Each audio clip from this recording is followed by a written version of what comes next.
Guys, एक और classification है जो हमें स्टडी करना है। एक एलिमेंट को दो पार्ट्स में डिवाइड करते हैं, एक होता है सर एक्टिव एलिमेंट, दूसरा होता है पैसिव एलिमेंट। एक्टिव किसे कहते हैं और पैसिव किसे कहते हैं, इसको समझते हैं। ठीक है, कहता है एक एलिमेंट, एन एलिमेंट, किसी एलिमेंट को is said to be active, उसको एक्टिव हम तब कहेंगे, ठीक है, इफ इट डिलीवर्स, डिलीवर्स मतलब दे रहा हो, नेट अमाउंट, नेट अमाउंट मतलब लेना और देना मिला के नेट अमाउंट दोनों को माइनस करके जो भी आए वो नेट अमाउंट कहलाता है। ठीक है, net amount of energy to the outside world, मतलब अगर ये एलिमेंट है तो ये net amount of energy deliver कर रहा हो, कोई भी बाहर में कोई भी सर्किट लगा हो इसके साथ, और to the outside world, then only it is called active. अगर किसी एलिमेंट में एनर्जी डिलीवर करने का पावर हो, एनर्जी को डिलीवर करता हो, net amount of energy deliver करता हो to the external circuit, then that element is called, उसको हम क्या कहेंगे, पैसिव एलिमेंट कहेंगे। Then that element is called passive active element, otherwise it is called passive, नहीं तो वो क्या होगा, पैसिव होगा। ठीक है, अगर किसी एलिमेंट में net amount of energy deliver करने की पावर हो, मतलब वो कोई भी एनर्जी हो उसको बाहर, किसी बाहर सर्किट को सप्लाई कर रहा हो, net amount of energy supply कर रहा हो, तो हम उसको क्या बोलेंगे, उसको एक्टिव बोलेंगे। तो सर पैसिव किसको बोलेंगे, पैसिव हम एलिमेंट उसको बोलेंगे अगर वो किसी एक्सटर्नल सर्किट से एनर्जी को ले रहा हो, अगर उसमें एनर्जी को कंज्यूम करने का पावर है तो हम उसको पैसिव एलिमेंट्स कहते हैं। अगर वो डिलीवर करे, मतलब net amount of energy deliver करे, तो उसको एक्टिव बोलेंगे। अगर वो net amount of energy consume करे तो हम उसको पैसिव बोलेंगे। ठीक है, पैसिव बोलेंगे। ठीक है, एक और डेफिनेशन है इसकी, उसको भी पढ़ रहे हैं। ठीक है, कई बार इससे नहीं होता, इससे हो जाता है। ठीक है, कहता है एन एलिमेंट हैज, किसी एलिमेंट को हम, अगर किसी एलिमेंट में इंटरनल एम्प्लीफिकेशन की कैपेबिलिटी हो, इंटरनल एम्प्लीफिकेशन की कैपेबिलिटी हो, मतलब जैसे क्या है इंटरनल एम्प्लीफिकेशन, क्या है, मान लो आपने कोई डिवाइस है, ध्यान से देखना है, ये डिवाइस है, ठीक है, आपने ये आपका सिग्नल है, ठीक है, मान लो इसका एम्पलीट्यूड था 5 वोल्ट और लोएस्ट एम्पलीट्यूड था -5 वोल्ट। आपको ये सिग्नल मुझे एम्पलीफाई करना है, इसको 10 वोल्ट करना है, मतलब इसके एम्पलीट्यूड को ज्यादा करना है, तो ये कोई भी इंटरनल मैकेनिज्म लेगा, डीसी, मान लो डीसी लेता, डीसी सप्लाई लेता, ठीक है, और जो मुझे आउटपुट देता है वो एम्पलीफाइड फॉर्म में देता है। जैसे ये मान लो ये 10 हो गया, 10 वोल्ट और -10 वोल्ट। हमें तो सर इससे डील करना है, जो हमें तो इस पे कॉन्सेंट्रेट करना है क्योंकि हमें इसकी जरूरत है। तो अगर किसी डिवाइस में इंटरनल एम्पलीफिकेशन की कैपेबिलिटी है, उसको भी हम किसकी कैटेगरी में रखते हैं, उसको भी हम एक्टिव एलिमेंट्स की कैटेगरी में रखते हैं, उसको हम बोलते हैं एक्टिव एलिमेंट। ठीक है, अदरवाइज क्या होगा, पैसिव। ठीक है, एक और है इसकी डेफिनेशन, किसी भी एलिमेंट को, an element has a storing capability, अगर किसी की स्टोरिंग कैपेबिलिटी हो, बट सर ध्यान में रखना, for short time. Short time का मतलब क्या होता है, मान लो ये कोई एलिमेंट है, इसने स्टोर किया, ठीक है, बट ये एनर्जी को काफी देर तक स्टोर करके नहीं रख सकता, विद इन शॉर्ट टाइम ये क्या कर देगा, डिलीवर कर देगा, या किसी दूसरे एलिमेंट को सप्लाई कर देगा। ठीक है, यानी नॉट फॉर इनफाइनाइट टाइम, अगर किसी की जो स्टोरिंग कैपेसिटी है इनफाइनाइट टाइम के लिए नहीं है, इनफाइनाइट टाइम का मतलब लॉन्ग टाइम के लिए वो एनर्जी को स्टोर नहीं कर सकता, तब भी हम उसको पैसिव की कैटेगरी में रखते हैं, तब भी हम उसको किसकी कैटेगरी में, पैसिव की कैटेगरी में रखते हैं। तो इससे तीन चीजें हमें हमारे सामने आ रही हैं। सर एक्टिव एलिमेंट किसको बोलेंगे, ऐसा एलिमेंट जिसमें एनर्जी सप्लाई करने का, जिसमें energy supply, net amount of energy जो सप्लाई कर पाए, उसको हम एक्टिव बोलेंगे। ठीक है, और दूसरा कब एक्टिव बोलेंगे, अगर किसी डिवाइस में, अगर किसी एलिमेंट में या एलिमेंट में क्या एम्प्लीफिकेशन, इंटरनल एम्प्लीफिकेशन की कैपेबिलिटी है, उसको भी हम किस में रखेंगे, एक्टिव एलिमेंट की कैटेगरी में। या एक और हमारे पास डेफिनेशन है, वो क्या कहता है कि अगर किसी एलिमेंट में जो एनर्जी स्टोरिंग की कैपेबिलिटी है वो लॉन्ग टाइम के लिए हो, लॉन्ग मतलब इनफाइनाइट टाइम के लिए हो, तब भी हम उसको किसकी कैटेगरी में रखेंगे, उसको एक्टिव की कैटेगरी में रखेंगे।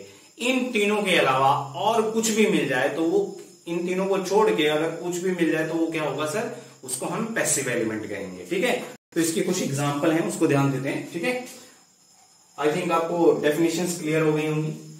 तो हम जरा इसके एग्जांपल्स को देख लें। एग्जांपल में क्या है, मैं आपको इसका एक एग्जांपल देता हूं। ठीक है, सबसे पहले हमारे पास एग्जांपल देखते हैं। सबसे पहले है independent voltage source. Second independent current source. ठीक है, थर्ड है हमारे पास आप ट्रांजिस्टर्स हैं, हमारे पास ट्रांजिस्टर्स है। फोर्थ हमारे पास क्या है, फोर्थ हमारे पास ऑपरेशनल एम्पलीफायर है। ठीक है, और हमारे पास क्या है, मॉसफेट है। फिफ्थ क्या है हमारे पास, मॉसफेट।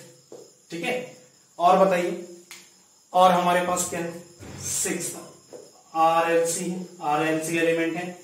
ठीक है, और हमारे पास सेवेंथ में क्या कह रहा हूं कि ट्रांसफार्मर आपने देखा होगा सर, डिस्ट्रीब्यूशन ये सब लगा होता है गलियों में, आप देख रहे होते हैं, या जो सब स्टेशन होते हैं वहां पे लगा होता है। ठीक है, अब किसको हम एक्टिव बोलेंगे, किसको पैसिव बोलेंगे, ये देखते हैं जरा ध्यान से। जो इंडिपेंडेंट वोल्टेज सोर्सेज हैं, इंडिपेंडेंट करंट सोर्स, ये हमेशा क्या करते हैं, एनर्जी को सप्लाई करते हैं।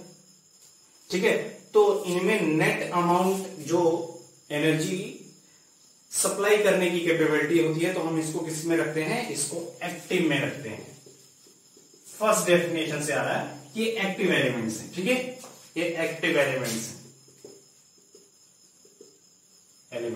ठीक है, अब ये तीनों देखो sir, transistor, operational amplifier, MOSFET, इसमें क्या है, इसमें इंटरनल एम्पलीफिकेशन की कैपेबिलिटी है।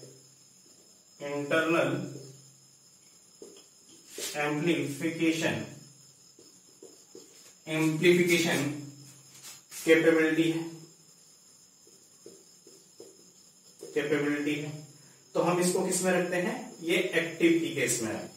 ठीक है, और ये देखो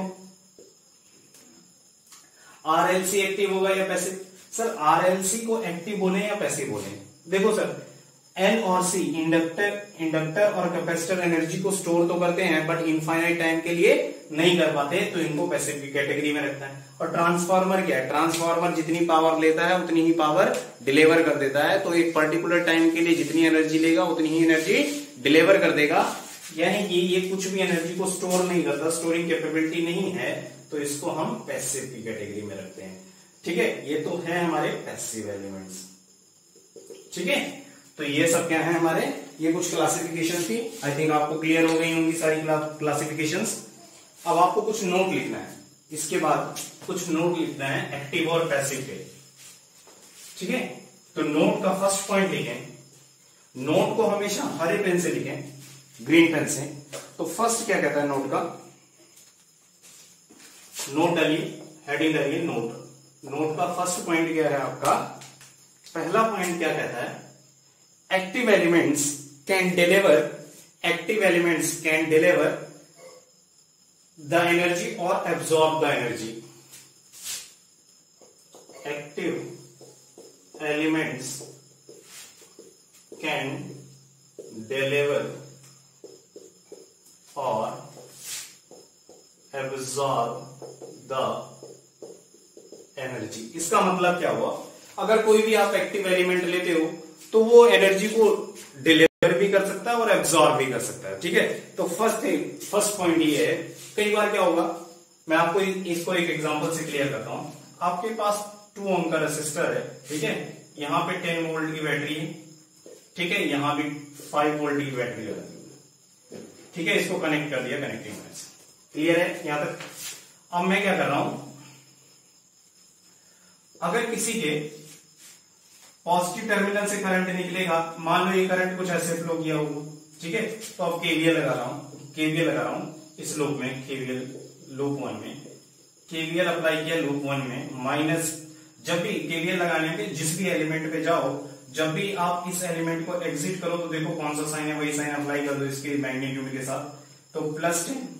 उसके बाद क्या है, current always flow from high potential to low potential. जब आप इस एलिमेंट को एग्जिट करोगे तो साइन क्या है, -2, और इसका पोटेंशियल क्या है, 2 × I। ठीक है, उसके बाद देखो ये जब ये बैटरी है, जब आप इसको लीव करोगे तो यहाँ साइन देखो माइनस का है, तो -5 = 0। तो यहां से क्या आ गया, जरा इसको सॉल्व करो तो 5 = 2I, यहां से I कितना आ गया, I क्या आ गया 2.5, यानी करंट कितना आ रहा है 2.5।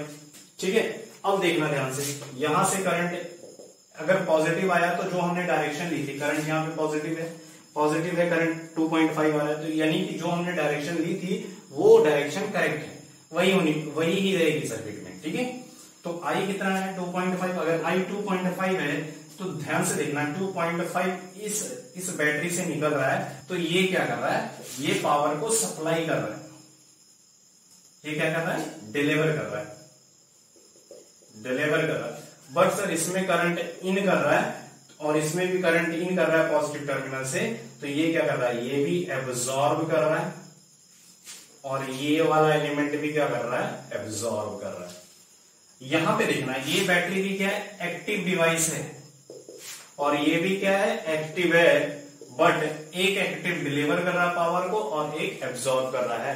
तो आपको इस एग्जांपल से क्लियर हो गया होगा sir, active elements can deliver और एब्जॉर्ब पावर, या डिलीवर भी कर सकते हैं और एब्जॉर्ब भी कर सकते हैं। ठीक है, तो सेकेंड पॉइंट लिखो इसका, बट सेकेंड पॉइंट, ये पहला पॉइंट क्लियर हो गया होगा, तो सेकेंड पॉइंट लिखो इसका।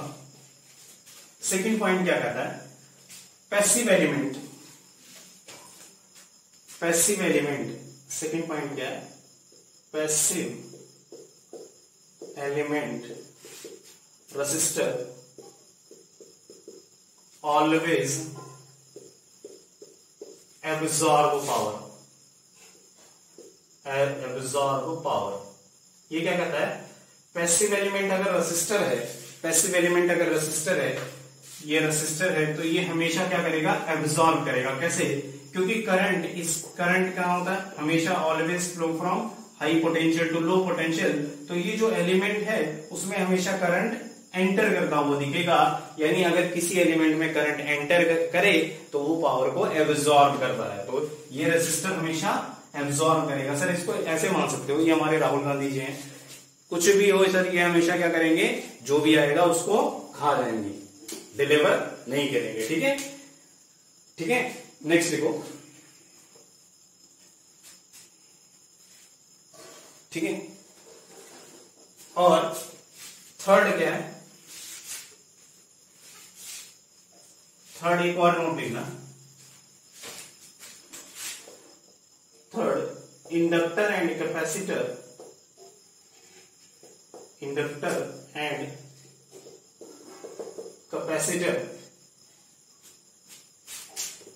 have storing capability